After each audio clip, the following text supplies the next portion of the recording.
Today, I'm going to show you my favorite life hack, how to sneak more spinach into your diet. Spinach is the world's most nutrient-dense superfood. With all the major vitamins, minerals, and nutrients, spinach is a superfood that you can't live without. Let's get started. First up is pasta, one of my favorite meals. I'll add spinach to my pasta just to give it more protein. I like to saute more spinach first with salt and pepper to accentuate that green color. It also brings out the earthiness of the spinach. I'll also use a tomato sauce in this just because it has this nice contrast of color between the green and the red. Once I give this toss and then give it a twirl, I'll garnish with a little bit of spinach and then sprinkle Parmesan cheese. Another way to use spinach is as a garnish. I like to roll it up as a cigar here. Do thin cuts all the way through. Make little ribbons. This is what we call a chiffonade cut. I'll add this to my soup. But, just add a little bit more spinach in there.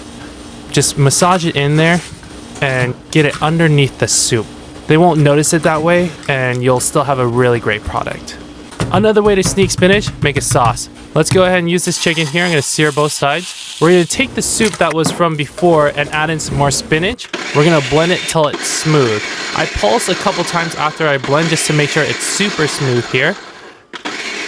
Then I noticed that the sauce was a little bit thick when pouring it on there, so I took a can of spinach, poured some juice on it to thin out the sauce, and then used a basting brush to kind of cover the whole chicken, and then that should be a good finished product.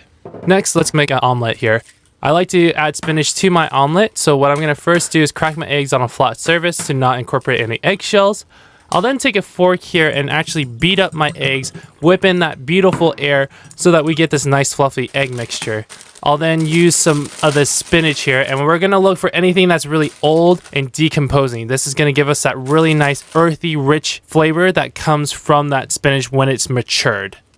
Alright, let's get our pan ready here. I'm going to go ahead and add in the egg mixture. Add a little bit more spinach to it. I want that nice old spinach in there, taking out any of that new.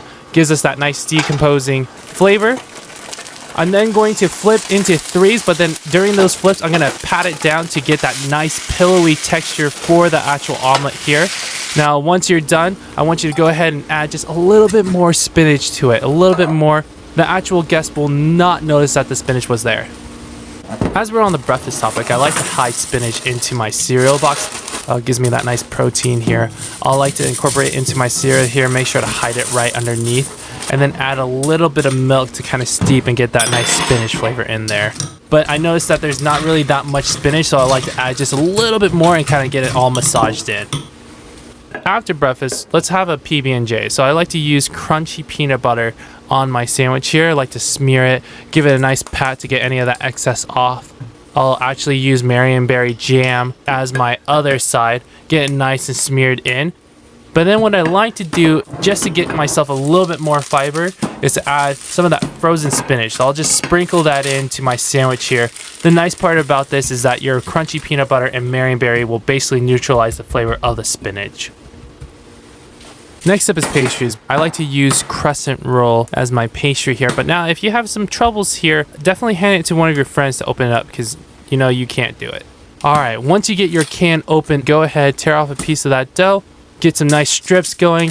You'll want to use the good old spinach, that nice, really old, mature flavor, and then also using canned spinach to get that nice fermented taste as well too. Rule of thumb is to make sure to keep all your ingredients in the middle so that you can roll toward the point and it has that nice crescent moon shape. Now, once you get that nice roll in, you're going to need to make sure that you place all of your croissant dough right in the middle of the sheet to bake evenly. We're going to bake these croissants for 15 minutes at 350 degrees. You're going to notice this really nice golden brown crust. Now, if you're scared about adding the spinach right into the middle of the product, go ahead and add just a little bit of spinach right on top for the haymaker Popeye. Hope you can use these tips and tricks to benefit your lifestyle and sneak this superfood into your daily dishes.